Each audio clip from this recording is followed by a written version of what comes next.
할렐루야. 지금 우리는 계속 이것이 복음이다. 복음 시리즈로 하나님의 말씀을 살펴보고 있습니다. 오늘은 세 번째 시간이죠. 세 번째 시간으로서 다윗 언약에 관련돼서 우리가 함께 살펴보면서 또 언약의 주요 특징과 어떤 하나님 아버지의 뜻이 있는지 함께 보려고 합니다. 여러분 다 아시다시피 다윗 왕은 굉장히 이스라엘에 있어서는 상징적인 왕입니다. 지금도 이스라엘 국기를 보면 별이 그려져 있잖아요. 이 별이 바로 다윗의 별입니다. 그래서 다윗 왕 때가 가장 하나님의 영광이 드러나고 빛나는 때였다 하면서 그때의 나라로 돌아가려고 지금도 소망을 품고 있습니다. 그만큼 이스라엘 역사에는 이 다윗 왕의 존재가 매우 크고 상징적입니다. 다윗은 처음부터 술술 잘 풀렸던 사람은 아닙니다. 하나님께서 내가 너를 왕으로 세우겠다 하시고 나서도 수많은 시간, 몇십 년을 고난 가운데 겪다가 비로소 사무엘 하에 와가지고 사울이 죽고 그의 가족이 무너지면서 이스라엘 왕으로 세워지는 역사적 흐름을 갖고 있습니다. 근데 오늘 이제 이 사무엘하 7장에 보면은 다윗이 평안을 누리다가 나는 이렇게 평안하고 좋은 곳에서 지냈는데 우리 하나님께 좋은 성전을 하나 만들어줘야 되지 않겠냐라고 나단 선지자에게 이야기하는 장면이고, 나단이 하나님께 들은 메시지를 다윗에게 전하는 장면이 바로 이 사무엘하 7장에 나와 있습니다. 그런데 약간 좀 이상한 건 무엇이냐면 다윗의 마음이 굉장히 좋았음에도 불구하고 하나님께서는 그 마음을 거부하시고 다른 말씀을, 언약을 또 세우셨다라는 것이 매우 독특한 지점입니다. 오늘 1절 말씀, 오늘 같이 읽진 않았지만 성경책에 펴져 있으면 1절 말씀을 같이 한번 읽어볼까요? 1절과 1절만 읽으면 되겠네요. 시작. 여호와께서 주위의 모든 원수를 무찌르사 왕으로 궁에 평안히 살게 하신 때. 네. 지금 다윗은 어떤 상태죠? 평안히 살고 있는 때입니다. 평안히. 그러니까 평안히 산다는 게 이 전쟁이 많은 때에 평안히 산다는 건 얼마나 감사한 일일까요?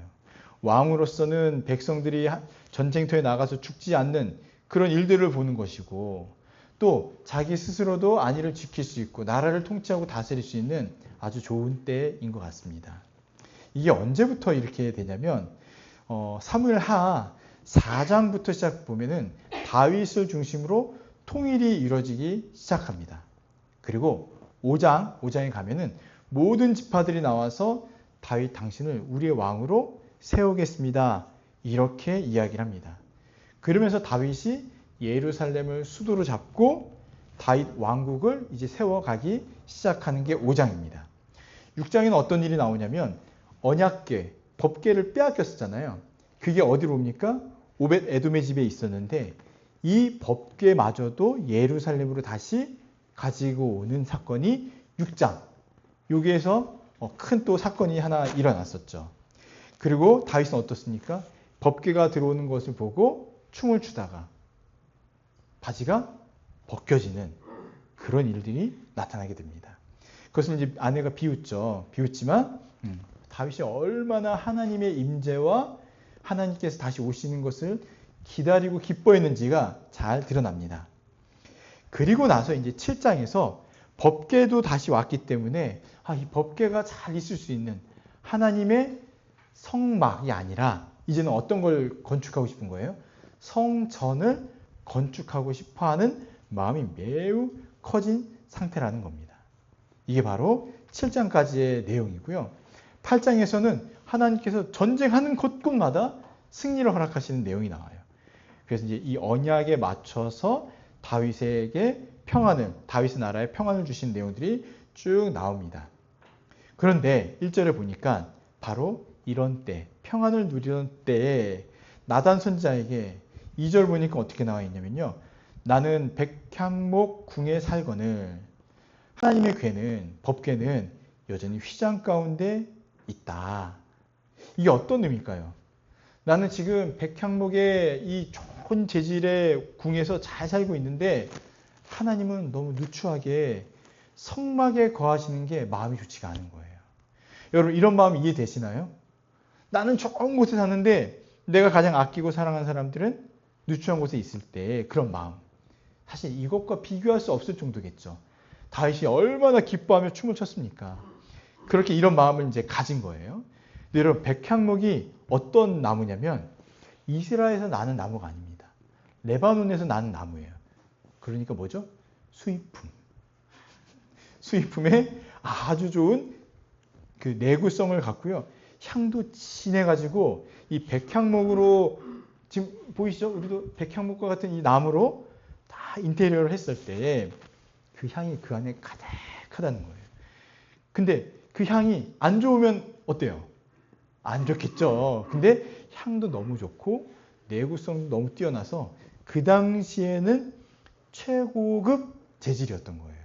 그래서 백향목이 갖고 있는 의미는 뭐냐면 영광, 신성함, 또 위엄 이런 걸 상징하기 때문에 많은 돈을 들여서라도 정말 가치가 있는 곳에 이 백향목을 지은 건데 다윗의 궁은 지금 백향목으로 지은 거예요.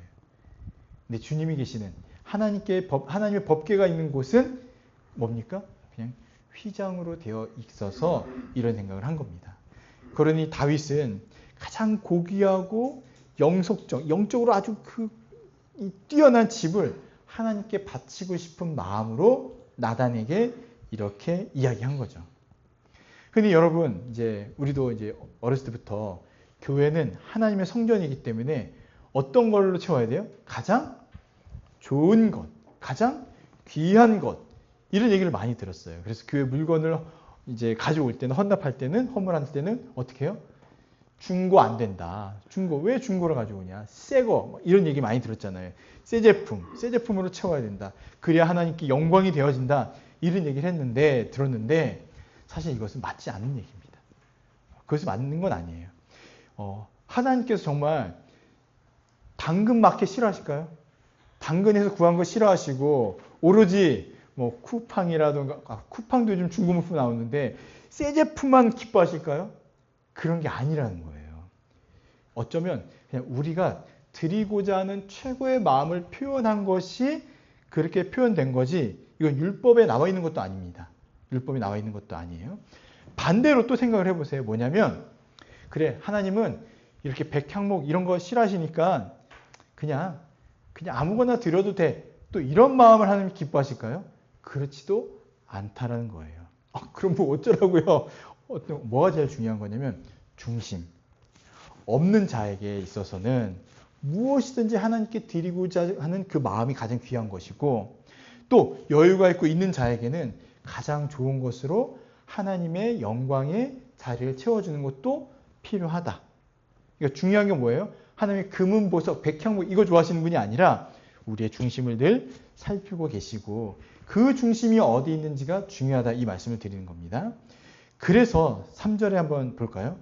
나단이 왕께 아뢰되 여호와께서 왕과 함께 계시니 마음에 있는 모든 것을 행하소서 하니라. 나단이 들어도 너무 좋잖아요.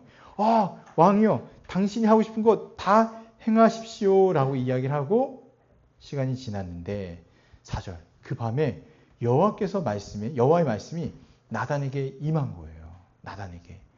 5절, 6절 한번 같이 읽어보겠습니다. 시작. 가서 내 종 다윗에게 말하기를 여호와께서 이와 같이 말씀하시되 내가 나를 위하여 내가 살 집을 건축하겠느냐 내가 이스라엘 자손을 애굽에서 인도하여 내던 날부터 오늘까지 집에 살지 아니하고 장막과 성막 안에서 다녔나니. 아멘. 5절을 보니까 다윗에게 가서 말해라 하면서 뒤에 뭐라고 나와요? 내가 나를 위하여 내가 살 집을 건축하겠느냐? 이게 어떤 의미일까요? 내가 지금 나를 위한 내 집을 건축하겠다고? 이렇게 말씀하세요. 6절에는요. 나는 지금까지 장막과 성막에 거했었다. 또 7절에 보니까요. 언제 내가 백향목 집을 지어주지 않음을 두고 너희들한테 불평하거나 원망하거나 그런 말한 적이 있느냐? 이렇게 말씀하시는 거예요. 너무 명확하시죠? 내가 언제 그런 거 달라고 했냐? 아니, 다윗은 굉장히 좋은 마음을 가지고 여호와의 궤가, 하나님의 임재가 임하는 곳을 백향목으로 멋지게 지어드리려고 했는데 하나님께서는 야, 네가 나를 위해서 그런 집을 짓겠다고? 내가 언제 그런 거 원한 적이 있어? 내가 언제 지금까지 너에게 그런 걸 말한 적이 있어? 어떤 지파에도 어느 누구에도 내가 얘기한 적이 없는데 너가 그렇다고? 이렇게 말씀하시는 거예요. 약간 분위기가 좀 다르죠. 그러면서 8절에 또 뭐라고 말씀하시면 이상하게 이제 또 다른 뉘앙스를 말씀하십니다. 7절 한번 볼까요? 이스라엘 자손과 더불어 다니는 모든 곳에서 내가 내 백성 이스라엘을 먹이라고 명령한 이스라엘 어느 지파들 가운데 하나에게 내가 말하기를 너희가 어찌하여 나를 위하여 백향문 집을 건축하지 아니하였느냐라고 말하였느냐. 8절. 그러므로 그러니까 내가 너희들한테 뭐 지어달라고 얘기한 적 있냐? 그러므로 하면서 얘기하시는 거예요. 이제 내 종 다윗에게 이와 같이 말하라. 또 한번 강조하시죠. 말하라. 뭐냐면 만군의 여호와께서 말씀하시는데요. 내가 너를 목장 곧 양을 따르는 데에서 데려다가 내 백성 이스라엘을 주권자로 삼지 않았냐? 이게 어떤 말일까요? 너 목동일 때 내가 너를 불러다가 왕으로 삼아주지 않았냐? 왕으로 세워주지 않았냐? 또 9절에 내가 너의 가는 길에 모든 원수를 멸해주지 않았냐? 이렇게 말씀하시는 거예요. 1절 다시 한번 보세요. 1절을 보시면요. 다윗이 평안을 누리고 있는데 그 앞에 뭐라고 나오냐면 여호와께서 주위의 모든 원수를 무찌르사 이렇게 얘기하고 있어요. 지금 다윗이 누리는 평안, 다윗의 이 고백이 어디서부터 시작된 걸까요? 하나님께서 원수를 무찌르고 전쟁에서 승리케 하시고 강하게 하심으로써 이 평안을 누리고 있다라는 것을 우리가 기억해야 되는 겁니다. 지금 그 말씀 하시는 거예요. 그리고 또 뭐라고 말씀하시냐면 내가 한 곳을 정하여 자리 잡고 살도록 하겠고 옮겨 다닐 필요가 없도록 하고 억압받는 일도 없도록 해줄 거야 라고 말씀하시는 거예요. 내가 너를 왕으로 세웠어.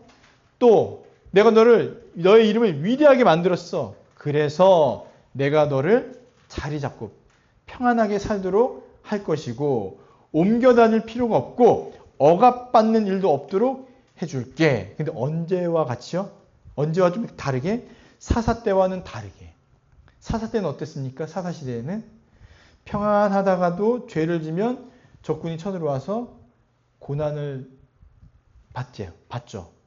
그러면 다시 눈물로 기도하면서 부르짖으면 하나님께서 사사를 세워서 다시 평안으로 인도해 준 이 역사가 계속해서 반복이 되어지는데 지금 하나님께서 그때와는 다르게 내가 너에게 해줄 거야. 그래서 평안히 살게 해주겠다라는 말씀하시는 거예요. 지금도 평안히 살고 있는데 앞으로도 그렇게 살겠다고 11절에 말씀하고 있는 겁니다. 그러면서 또 얘기하시죠. 내가 너의 집을 한 왕조로 만들겠다. 한 왕조. 조선왕조 500년처럼 이씨 가문이 조선왕조 통치했던 것처럼 한 가문에서 다윗 너의 가문에서 이스라엘 영원한 왕위를 이어가게 할 것이다 라고 말씀하면서 맨 마지막에 어떤 걸 선언하십니까? 내가 너를 위하여 집을 짓겠다 이렇게 말씀하세요. 지금 11절까지를 보시면은 이야기의 시작은 무엇이었습니까? 다윗이 내가 주님을 위해서 여호와를 위해서 집을 지어야겠다 라고 했는데 하나님께서는 그 마침이 뭡니까? 내가 너를 위하여 집을 지을 것이다. 이렇게 말씀하시는 거예요. 다시 한번 생각해 보십시오. 내가 너를 왕으로 세웠고 내가 너를 평안을 주고 내가 너에게 한 왕조, 영원한 왕위를 허락할 것이다. 그러면서 내가 너를 위하여 집을 짓겠다. 이렇게 말씀하시는 게 11절까지의 내용입니다. 이것을 보면 하나님은요. 항상 우리보다 먼저 일하시는 분임을 우리가 알 수 있습니다. 그리고 우리가 상상할 수 없는 일들을 하시고 상상하기 어려운 것들을 부어주시고 채워주시는 것이 바로 이 언약의 본질입니다. 다윗은 하나님을 위해서 뭔가 하고 싶어 했어요. 그러나 하나님은 어때요? 내가 언제 너에게 원했느냐? 반대로 너가 나에게 해줄 수 있는 것이 무엇이냐? 이렇게 얘기하십니다. 그러면서 하나님은 너가 나에게 해줄 것이 없고 내가 너에게 해줄 것이 더 많다라고 말씀하십니다. 여러분 한번 생각을 해보세요. 이런 질문이 떠올랐습니다. 뭐냐면 하나님은 왜 다윗의 헌신과 그 마음을 받지 않으셨을까? 왜 그랬을까? 만약 여러분의 자녀들이 제가 엄마 너무 고생했으니까 내가 요즘 제일 비싼 아파트가 어디죠? 한남더일 90평 아파트 사드릴게요. 주민이가 그렇게 얘기하면 어떨까요? 그 엄마에게 드리지 말고 교회에 예배 드리자. 그럴 수도 있겠지만 지금의 마음은 어떻겠습니까? 너무 좋지 않겠어요? 너무 좋지 않겠어요? 가능성이 있잖아요. 주빈이가 또.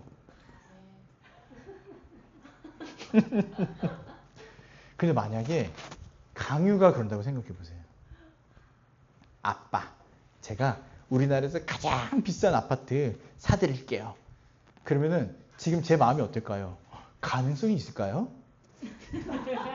어이구, 야, 너 그 약속 꼭 지켜라 하면서 가능성 있게 볼까요? 아유, 그래. 네 마음은 너무 고맙지만 너 그냥 여기서 잘 먹고 살아. 이런 마음이지 않으실까라는 생각을 해봤어요. 어떤 거냐면 우리가 하나님께 뭔가 드리고 싶어서 애를 써도 하나님께서는 그것이 어때 보일까요? 정말 백향목의 그 아름다움이 느껴질까요? 백향목의 그 아름다운 향과 그 영광이 하나님의 영광을 더 드러낼 수 있을까요? 그 위엄, 금은 보화로 칠을 하더라도 그 금이, 그 빛이 하나님의 영광을 조금이라도 더할 수 있겠냐는 겁니다. 하나님은요, 영광 그 자체이시기 때문에 이 세상 그 어떤 피조물과 그것들을 가지고 영광을 돋보이게 할 수 없는 그냥 영광의 본체이심을 우리가 잊지 말아야 하는 거예요. 그러니 다윗이 나를 위해서 집을 짓겠다고 할 때도 아니야. 내가 너를 목동에서부터 왕으로 세웠고 내가 너에게 영광을 주고 너의 이름을 세우고 왕조를 세워줄 거야. 내가 너를 위해서 집을 짓는 게 필요한 거지. 네가 지금 집을 짓는 거 아니야. 이렇게 말씀하시는 겁니다. 그래서 인간은요. 아무리 하나님을 섬기려 하는 그 시도보다 뭐가 더 중요하냐면 하나님께서 주권적으로 세우신 이 은혜의 언약, 이 은혜가 먼저임을 늘 기억해야 합니다. 차이가요. 상상할 수 없을 정도로 커요. 누구와? 하나님과 인간은요. 우리가 아무리 잘해도 그거는 하나님의 영광이 조금이라도 감당할 수가 없습니다. 두 번째는요. 하나님께서는 인간의 손에 제한되시는 분이 아니라는 거예요. 어떻습니까? 6절에 보니까 내가 이스라엘 자손을 애굽에서 인도하는 날부터 오늘까지 집에 살지 아니하고 장막과 성막 안에 다녔는데 갑자기 하나님께서 임하시는 그곳이요. 성막이든 장막이든 성전이든 상관없이 가장 영광스러운 곳이 되는 거예요. 인간이 그것을 제한할 수가 없습니다. 그리고 세 번째는 하나님은요. 인간의 손에 제한될 수 없다고 말씀드렸죠. 세 번째는 하나님은 백성 가운데 임재하시는 분이지 건물 안에 갇히시는 분이 아니라는 것도 기억해야 합니다. 실제 이스라엘 역사 가운데 이 뒤에는 어떤 일들이 벌어지냐면 하나님은 성전에 계신 분이야. 이런 생각들이요. 죄악된 마음들이 계속 퍼지면서 성전에는 하나님 계시고 성전 밖에는요. 하나님이 계시지 않아. 그러니 어때요? 마음껏 살려는 이스라엘 백성들의 모습이 나타나기 시작합니다. 이게 지금도 우리 가운데 있지 않나요? 특별히 이제 주일날 예배드리러 갈 때는 거룩하게 예배드려야 되는데 평일은 어떠세요? 조금 막 살아도 죄 가운데 있어도 된다라는 이 이분법적인 의식이 우리 가운데 있다는 겁니다. 우리도 알게 모르게 하나님을 이 교회 안에 가둬놓는 실수를 생각을 할 수 있는 거예요. 하나님은요, 백향목보다 그런 좋은 집보다 가장 중요하게 여기시는 게 뭐냐면 따라해 보세요. 너희와 함께. 지금 안 따라하는 두 친구가 있는데 소리를 내서 너희와 함께. 소리 내서 너희와 함께. 혼자 시킬 수 있어. 너희와 함께예요. 너희와 함께. 그러니까 백향목의 그 좋은 집보다도요. 가장 중요한 게 뭐라고요? 내가 너희와 함께 있는 것이 가장 중요한 거예요. 이거를 신학적인 용어, 성경의 용어로 임마누엘, 주님이 우리와 함께 하시는 겁니다. 기억나세요? 너희는 내 백성이 되고 이거 기억나시죠? 나는 너희 하나님이 되고 너희는 내 백성이 되는 것. 이걸 통칭해서 얘기하면 너희와 함께. 이게 제일 중요하신 거예요. 어떤 금은 보아도 하나님에게 필요치 않습니다. 하나님의 오로지 생각의 끝은 무엇이냐면 너희와 함께, 너희와 함께, 너희와 함께. 그러니 우리의 생각이고 필요고 이게 중요한 것이 아니라 가장 중요한 게 뭐냐면 우리에게는 하나님을 바라보고 하나님과 함께하는 하나님이 임재 가운데 거하며 살아가는 것이 우리에게는 가장 중요하고 아버지께서는 너희와 함께 있는 것이 가장 중요합니다. 그러니 우리에겐 중심이 필요하죠. 중심이.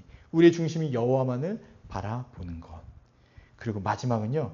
하나님은 인간의 봉헌보다 은혜의 주권을 앞세우신다. 먼저 하신다. 앞에 얘기했듯이 은혜의 하나님이심을 기억해야 됩니다. 어쩌면 하나님께서 이 다윗의 고백을 그대로 받았다면은 다윗은 혹시 교만해졌을지도 몰라요. 그래, 내가 하나님께 멋진 성전을 지어드렸지. 그래서 하나님이 나에게 왕위를 허락하신 거야. 나에게 평안을 주신 거야. 라고 착각했을 수 있다는 거예요. 근데 다윗은 이때 깜짝 놀랐을 거예요. 아니, 하나님께서? 라고 말씀하시면서. 다윗의 평안과 다윗의 왕위는 다 어디서 왔습니까? 하나님으로부터 온 거예요. 이걸 반드시 기억하셔야 됩니다. 다윗이 하나님을 위해서 무엇을 하겠다고 했지만 하나님은 먼저 내가 너를 위해서 무엇을 하겠다. 내가 너를 위해서 집을 짓겠다고 말씀하셨습니다. 하나님의 크심, 또 인간의 한계를 비교해 보세요. 그럼에도 우리를 생각하시는 그 아버지의 사랑을 여러분 잊지 마시고 그 은혜가 얼마나 큰지 생각해 보십시오. 하나님의 은혜를. 우리가 먼저 하나님께 나아가는 것이 아니라요. 늘 하나님께서 먼저 계시고 우리를 불러주신다는 겁니다. 우리의 예배도 마찬가지죠. 우리의 기도도 마찬가지고요. 우리의 찬양도 마찬가지예요. 우리가 찬양을 큰 소리로 또 소리 좋게 좋은 음향 시스템을 가지고 하니까 하나님이 오시나요? 여기는 소리가 좋네. 여기는 어린 아이들부터 어른까지 다 찬양하네. 지나가시다가 잠깐 들리시나요? 기도할 때도 마찬가지예요. 쫙 크게 외치니까 빨리 계시다가 깜빡하고 계시다가 맞다 우리 애들 하면서 우리 기도를 응답해 주시나요? 여러분 주여 삼창하면 하나님 깜짝 놀랐어요. 야 시끄럽다 그만해라. 그러진 않으시겠죠? 예를 들어서 늘 우리 함께 계시는 건데 먼저 중요한 게 뭐냐면 먼저 계시다는 겁니다. 이곳을 잘 꾸며놨기 때문에 예배당이 아니고요. 하나님께서 계시니까 예배당인 거예요. 하나님께서 우리가 부르짖을 때 우리의 소리를 들으셔서 응답해 주시는 게 아니라 그리스도께서 우리가 그리스도 안에 있고 성령께서 우리 안에 거하시기 때문에 우리의 작은 신음에도 누가 들으세요? 성령께서 들으시는 거예요. 다른 말로 하면 하나님께서 먼저 와 계시고 우리의 기도를 들으신다는 겁니다. 그러니 우리 주님은 우리가 찾아서 오시는 분이 아니라 먼저 늘 그곳에 지금 여기에 계신다는 사실을 기억하시면 좋겠습니다. 그러니 우리의 헌신과 노력이 먼저 아니라는 말씀을 다시 한번 드리는 거예요. 아버지의 크신 은혜가 시작이다라는 것을 기억하시길 바랍니다. 두 번째, 하나님은요. 다윗의 자손 가운데 영원한 왕을 세우시죠. 12절 보니까 뭐라고 나와 있습니까? 우리 같이 한번 읽어볼까요? 12절입니다. 강은이도. 자, 틈새를 놓치지 말아요. 강의도 읽어야죠. 시작. 내 소원이 차서 내 조상들과 함께 누울 때 내가 내 몸에서 날 내 씨를 내 뒤에 세워 그의 나라를 견고하게 하리라. 13절까지 시작. 그는 내 이름을 위하여 집을 건축할 것이요 나는 그의 나라 왕위를 영원히 견고하게 하리라. 아멘.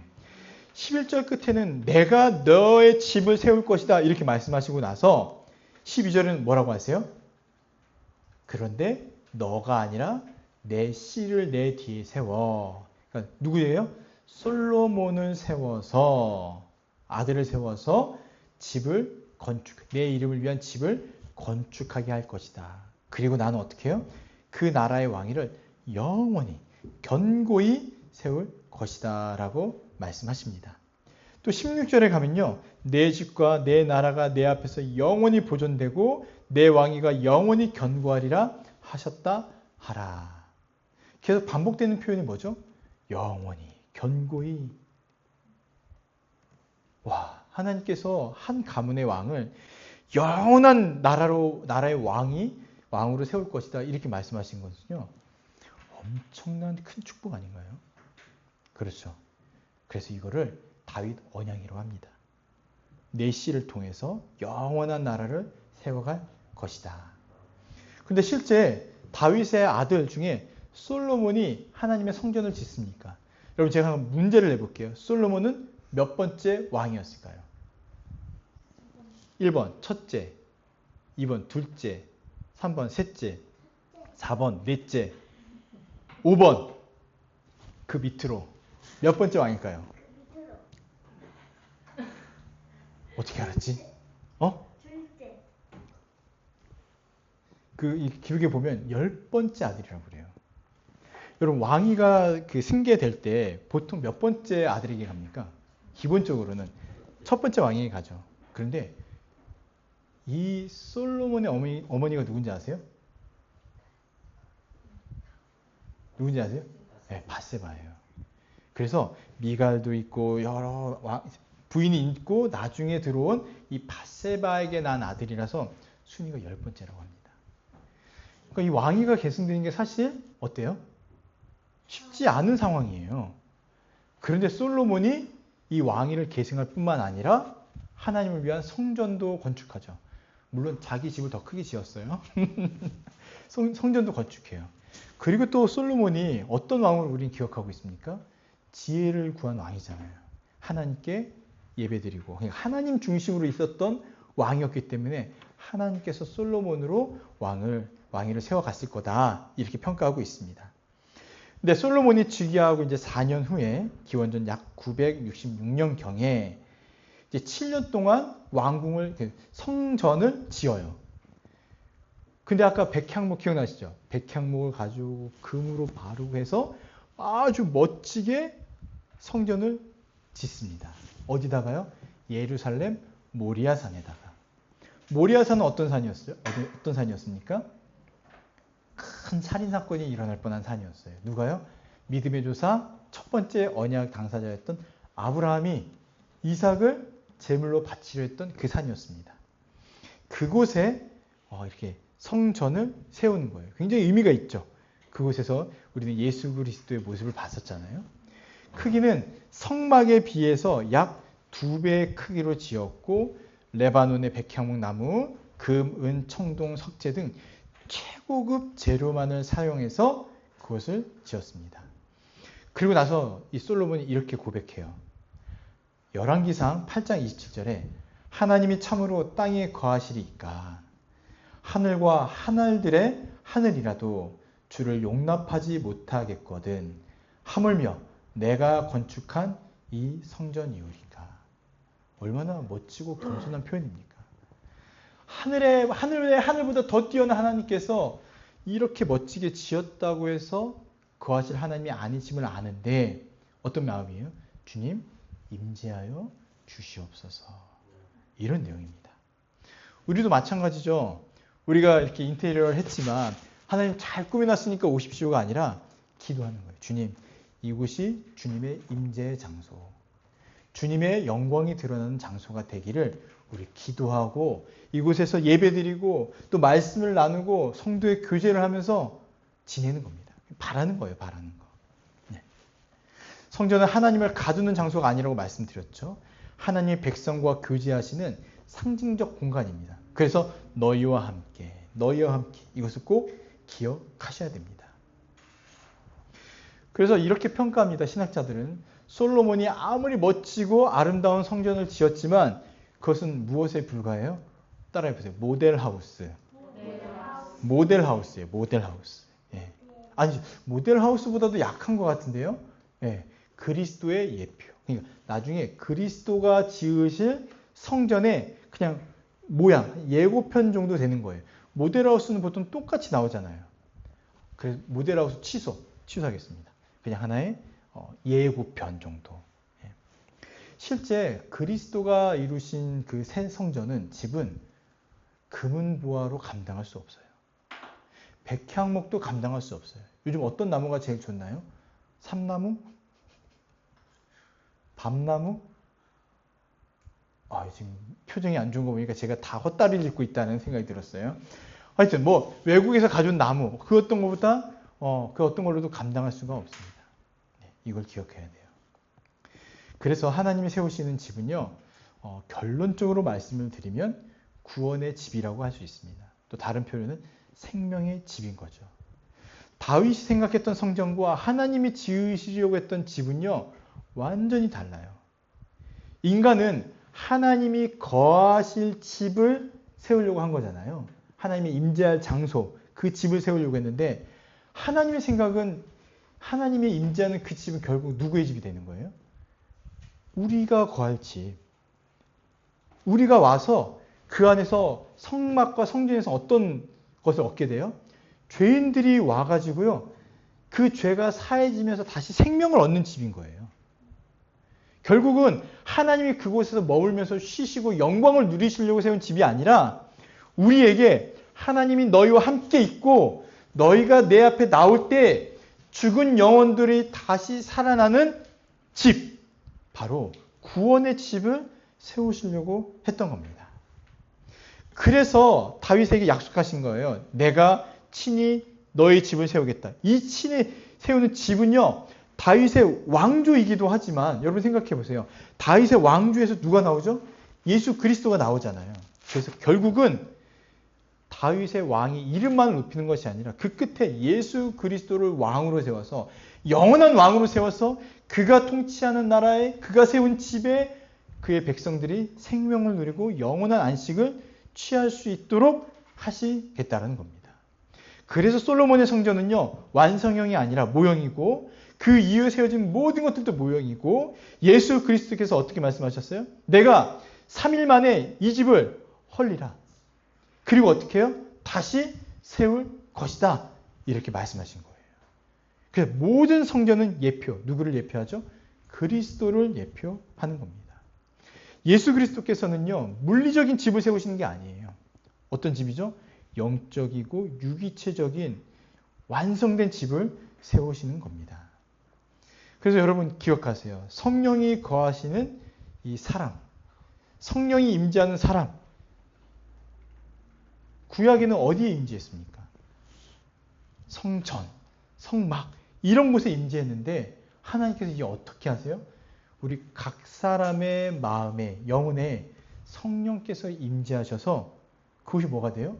곧 성전이 되어지고 이런 성전을 예수 그리스도께서 뭐라고 말씀하시면 내가 교회를 세우겠다. 그래서 사도 바울이 뭐라고 얘기하냐면 고린도전서 3장 16절 너희가 하나님의 성전인 것과 하나님의 성령이 너희 안에 거하시는 것을 알지 못하느냐 이렇게 말씀하는 거예요. 바울이 너무 명확히 얘기하죠. 너희가 하나님의 성전인 것을 왜 모르냐? 성령께서 너희 안에 거하시는데 너희가 하나님의 성전인 것을 모르냐? 그러면 안 된다. 너희는 하나님의 성전이다. 그러니 거룩을 소망하면서 살아가야 된다. 이 얘기를 하는 겁니다. 핵심은 뭡니까? 하나님의 성전이 이 다윗 시대에는 솔로몬 성전이었지만 그것이 예수 그리스도 시대에 와서는 헤롯 성전도 무너뜨리고 새로운 성전을 지으시면서 그리스도가 온전한 성전이 되었습니다. 그리스도가 성전이신데 우리가 지금 어디 안에 있는 거예요?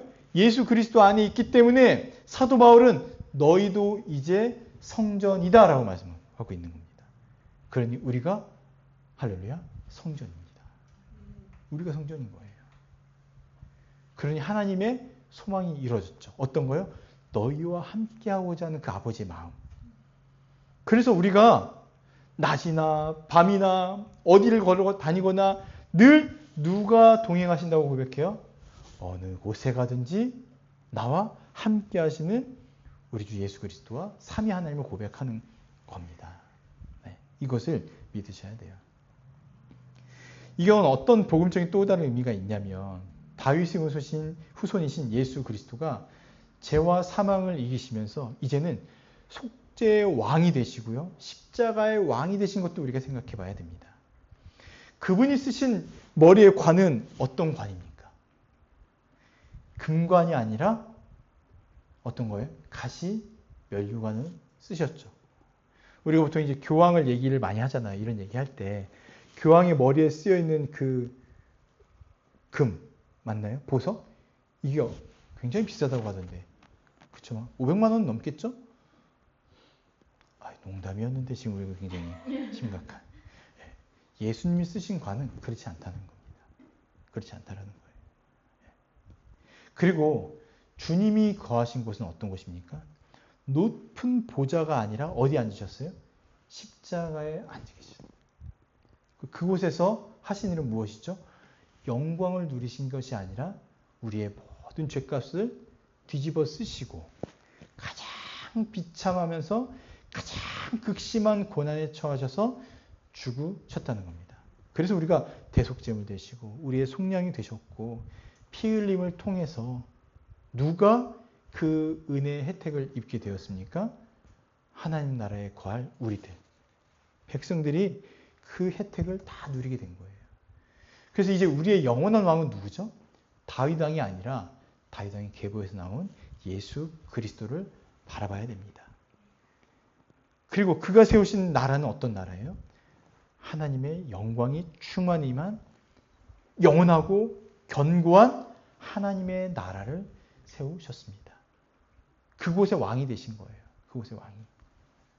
하나님께서 세우시려는 성전은 무엇이었을까요? 또 왜 그것을 세우시려고 했을까요? 하나님 성전의 본래 목적은요. 하나님이 함께 하시는 곳, 하나님의 임재거든요. 그래서 구약과 성막, 성전은 하나님의 임재와 언약 관계의 회복이 목적이었습니다. 즉 하나님이 우리와 함께 하신다는 이 임마누엘, 이게 목적이었는데 인간은 어때요? 계속해서 죄로 인해서 그것을 깨트리죠. 무엇을? 언약을 깨트려 가는 거예요. 언약을. 그래서 에덴 동산에서 쫓겨났습니다. 처음에 에덴 동산이 그 자체가 하나님의 임재의 상징이었는데 아담과 하와가 죄를 범하면서 쫓겨났죠. 그리고 어떤 일이 벌어집니까? 또 출애굽 통해 가지고 다윗 왕을 세워서 나라를 잘 세웠는데 솔로몬 후반기부터 우상들이 밀려 들어오면서 나라가 분열되고 나라가 찢어지고 그 나라들마저도 사라지게 됩니다. 그러니 결국 무엇을 확인할 수 있습니까? 우리는 이 언약을 유지할 수 없는 존재들이다. 하나님과 쌍무적인 언약을 맺을 수가 없는 존재인 거예요. 그래서 하나님께서 어떻게 했습니까? 일방적으로 아브라함 언약을 체결하신 그 약속을 끝까지 지켜 가시는 겁니다. 그럼에도 하나님은요, 포기하지 않고 어떻게 해요? 새로운 성전, 영원하고 완성된 성전을 세우시면서 우리에게 그 나라에 거할 수 있도록 은혜를 허락해 주셨습니다. 이제 그 나라는요, 시간, 공간, 물리적인 제한을 받지 않는 완전하고도 영원한 나라인 겁니다. 이런 나라를 세우신 이유와 목적이 뭐라고요? 너희와 함께. 너희와 함께. 따라해 보세요. 너희와 함께. 너희와 함께. 하나님의 이 창세기부터 요한계시록까지 보면요. 아버지의 마음이 늘 뭐예요? 내가 너희와 함께 있고 있다. 너희와 함께하고 있다. 내가 너희와 함께하고 싶다. 이 마음이 절절히 계속 나옵니다. 이것 때문에 예수 그리스도께서 우리를 위해서 오셨고 십자가에서 죽으셨고 영원한 왕이 되신 겁니다. 네, 이것을 잘 믿고 의지하시기 바랍니다. 세 번째, 인간의 열심에도 불구하고 하나님은 십자가 은혜로 그 백성을 이루어 가셨습니다. 우리 14절부터 16절까지 한번 읽겠습니다. 시작. 나는 그에게 아버지가 되고 그는 내게 아들이 되리니 그가 만일 죄를 범하면 내가 사람의 매와 인생의 채찍으로 징계하려니와 내가 내 앞에서 무난하게 한 사울에게서 내 은총을 빼앗은 것처럼 그에게서 빼앗기지는 아니하리라. 16절까지 내 집과 내 나라가 내 앞에서 영원히 보존되고 내 왕위가 영원히 견고하리라 하셨다 하라. 아멘. 14절에 보니까요. 나는 아버지가 되고 그는 내게 아들이 된대요. 아니 그 크신 하나님께서 우리 아버지가 되신다뇨. 우리 아버지 아니죠. 다윗의 아버지가 되시겠대요. 이 아버지 되신다는 이 약속이요. 지금까지도 이어져서 예수 그리스도 안에서 하나님께서 우리 아버지 되시고 우리는 그 하나님을 아버지라 부르고 있는 겁니다. 죄를 범했어요. 완전히 끝장났어요. 그런데도 어떻게 하시겠다고요? 사람의 매와 인생의 채찍으로 징계하면서 내가 끝까지 이어가겠다. 더 감사한 건 뭔지 아세요? 사울처럼 그 은총을 빼앗지는 않을 것이다. 그러니까 사울은 버리셨잖아요. 그런데 다윗의 언약에 있는 다윗 백성들은 어떻게 하겠다고요? 다윗 왕국의 백성들은 내가 징계를 내리고 채찍, 매를 들겠지만 그 약속을 끊지는 않을 거야 라고 말씀하시는 겁니다. 사랑의 매와 인생의 채찍은요, 뭐 큰 게 아닙니다. 인간으로 이렇게 우리를 돌이키게 하시려는 모든 사람, 사건, 뭐 이런 것들을 다 얘기하는 거예요. 또 살면서 겪는 고난과 고난들도 마찬가지입니다. 핵심은 뭐죠? 여호와께 나오라는 거예요. 내가 너희와 함께 있는 이곳으로 와라. 그런데도 감사한 건 무엇이었습니까? 은총을 빼앗지는 않겠다.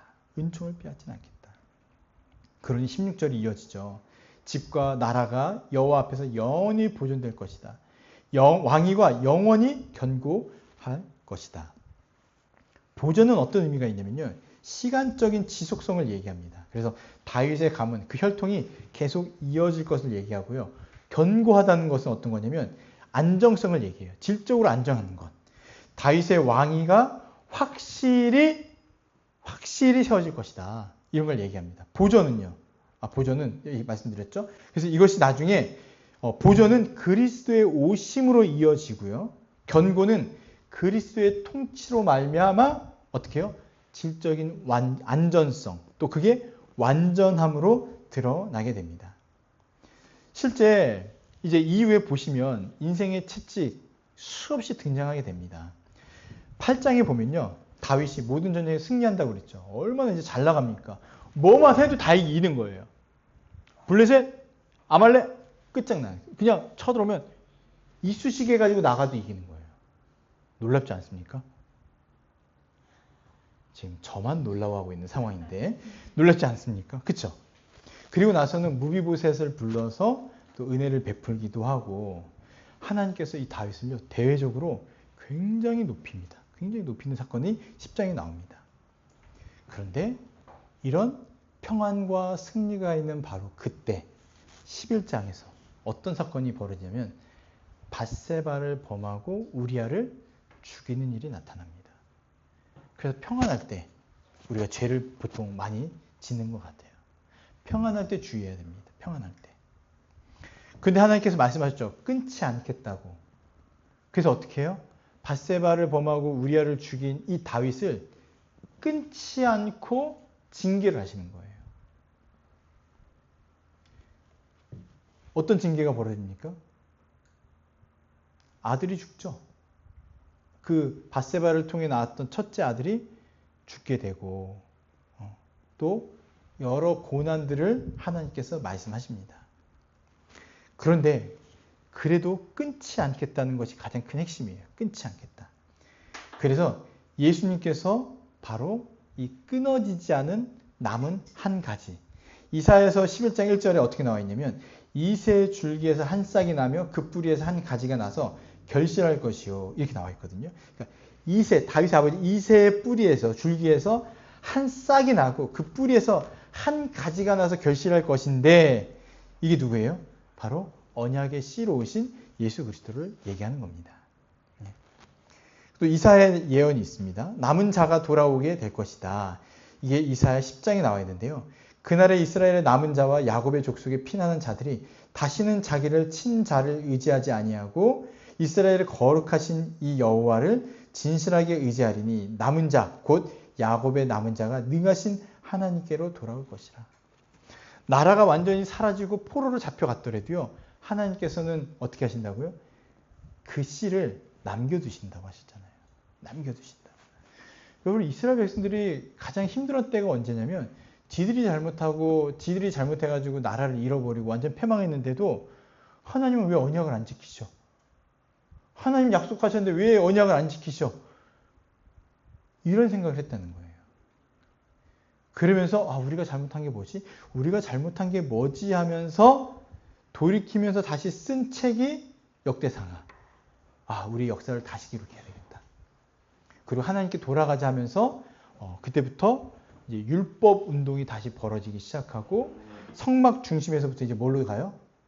회막 중심으로 이렇게 쭉 가는 게 신약 시대와 구약의 그 중간 시대를 얘기하고 있습니다. 결국은 하나님께서는요, 이 씨를 남겨두심으로 말미암아 그 씨가 우리를 다시 한번 회복하게 되는 하나님 나라를 세우는데 사용되게 되어지는 거죠. 그래서 십자가는요, 끊어진 언약의 회복점이라는 표현도 합니다. 인간은 수없이 깨트리잖아요. 그런데 그리스도께서 그걸 다시 회복시키신 거예요. 아브라함의 횃불 언약 기억해 보십시오. 쪼갠 짐승 사이로 지나가신 여호와 하나님. 인간이랑 같이 지나갔다면 우리는 이미 쪼개져야 되는데 하나님께서 자기 아들을 그 쪼갠 짐승처럼 십자가에 달려 죽게 하심으로써 다시 세우신 겁니다. 그래서 이 자는 내 피로 세운 새 언약이니 누가복음 2장 22장 20절에 예수님께서 말씀하셨는데 바로 예수 그리스도께서 피 흘리심으로 말미암아 십자가에서 이 새 언약을 성취하시고 다윗의 영원한 왕국을 다시 한번이 아니라 영원한 왕국을 새롭게 완성하신 것이 바로 이 언약의 결론입니다. 하나님이 세우신 이 완성된 성전, 또 자기를 내어 피 흘림을 통해서 세우신 이 성전. 이 성전의 목적은 무엇이었냐면 다시 한번 말씀드리지만 바로 너희와 함께입니다. 너희와 함께. 죄인들이죠. 우리는 하나님 앞에 나아갈 수가 없습니다. 아버지를 떠났고 아버지께 나아갈 수도 없고 내가 내 인생의 왕이 되어지고 주홍보다 짙은 우리의 죄들이 덕지덕지 많은 우리들인데 어떻게 우리가 아버지께 다시 나아갈 수 있고 너희와 함께하고자 하는 그 아버지 앞에 나아가면서도 우리가 죽지 않을 수 있을까요? 그것이 바로 예수 그리스도께서 우리를 위해서 피 흘려 죽으시고 그뿐만이 아니라 우리 영원한 왕으로 영원한 완전한 왕으로 다시 세워지셨다는 것. 이것 때문에 가능한 일입니다. 그래서 우리는 매일매일 아버지 앞에 나아가고 아버지가 계세요. 어딜 가든 계세요. 그것을 믿음으로 고백하며 하루하루 살아가고 있는 겁니다. 묵상과 적용을 간단하게 좀 나누겠습니다. 우리의 평안은 어디서 왔습니까? 1절에 보니까 다윗은 어디서부터 평안을 얻었습니까? 그 평안은 누구로부터 얻게 된 것입니까?